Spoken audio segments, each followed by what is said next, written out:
সেদিন যখন ওই বড় মাকে দেখলাম না, আমি কিছুক্ষণের জন্য না কোনো অন্য দুনিয়াতে চলে গেছিলাম।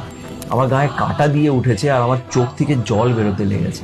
আমি যেন এরকম ফিল করছি একটা ঘাটা একদম মানে কেউ ধরে নিচ্ছে আমাকে, একদম আঁকড়ে নিচ্ছে। আমি আর আমার মধ্যে নেই। আর ঠিক বড় মা এরকম মনে হচ্ছে আমাকে বলছে যে চিন্তা করিস না বাবু, আমি তোর সাথে আছি। একটা মানুষ তোমাকে ছেড়ে দিয়ে চলে গেছে, তোমাকে অবহেলা করেছে, তোমার সাথে খুব বাজে ব্যবহার করে তোমাকে ছেড়ে দিয়ে গেছে, আর আজকে তুমি অনেক কষ্ট হয়ে আছো আর তুমি ভাবছো যে এই কষ্টটা কাকে বলবে। প্রায় দিন কান্নাকাটি করছো, ভাবছো যে কিভাবে এই কষ্ট থেকে বেরোবো। বিশ্বাস করো, উপরে একজন আছে যে তোমায় দেখছে, যে তোমায় ভালোবাসে, তুমি তার সন্তান। আর যেদিন তুমি এই কষ্টটা আর সহ্য করতে পারবে না, সেদিন সে নিজে আসবে তোমাকে বাঁচাতে। আজকে এমনই একটা গল্প তোমাদের সাথে আমি শেয়ার করব, যে গল্পটা যখন আমিও শুনেছিলাম আমার গায়েও কাঁটা দিয়ে উঠেছিল। এই গল্পটা বড় মার গল্প।